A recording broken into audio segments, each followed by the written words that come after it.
AITA. I kicked my mother-in-law out of my child's birthday party over a hurtful gift.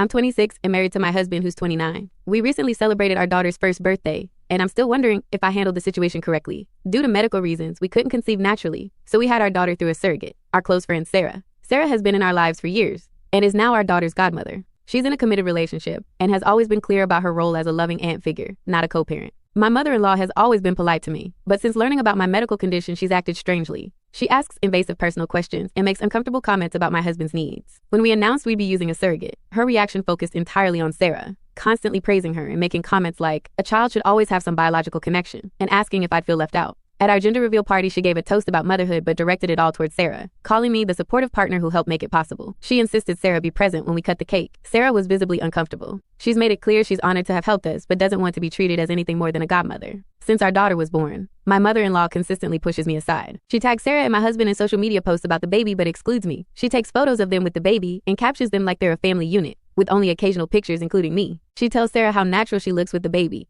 and how she and my husband have great parenting chemistry. Sarah has told me this makes her extremely uncomfortable. Then came our daughter's first birthday party. I spent days preparing decorations and treats with my husband. The party was going well until my mother-in-law arrived late with a large gift bag, claiming it was something extra special from Grandma and Sarah. Sarah, who had already brought her own clearly labeled gift, looked confused. My mother-in-law insisted I open it in front of everyone, while our daughter was enjoying her smash cake. Inside was a custom-framed illustration of my husband, Sarah, and our baby. Just the three of them, styled like a family portrait in front of our house. I wasn't included at all. There was uncomfortable silence as everyone processed what they were seeing. Sarah looked horrified. My husband asked his mother directly why I wasn't in the picture. She shrugged and said she wanted to capture the bond between those who created your daughter, so the baby could look back on it. Then she looked at me and added that of course I'm part of my daughter's life, in my own special way. I told her she needed to leave immediately. My tone was firm but not shouting. She acted shocked, claiming I was overreacting, and that it was just a sweet keepsake. I told her it wasn't sweet at all, and she could leave quietly, or I'd ask someone to escort her out. She left after that. Now my husband's siblings have been messaging me constantly, saying I embarrassed their mother and should have addressed it privately after the party. They claim I ruined what should have been a happy day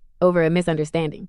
My husband completely disagrees. He says he's proud of me for standing up for myself and that he should have intervened long ago. Sarah also told me I handled it better than she would have. I keep replaying that moment in my head. I worked so hard to make that day beautiful for our daughter, and I wonder if asking her to leave made me just as wrong, or if it was the only way to finally stop this pattern of behavior. The illustration felt like the final straw in a long series of incidents where I've been treated like an outsider in my own family. But part of me wonders if I could have handled it differently, without causing a scene at my daughter's party. Was I wrong for asking her to leave the way I did? Should I have waited until after the party to address it? I'm genuinely conflicted about whether I responded appropriately or let my emotions get the better of me.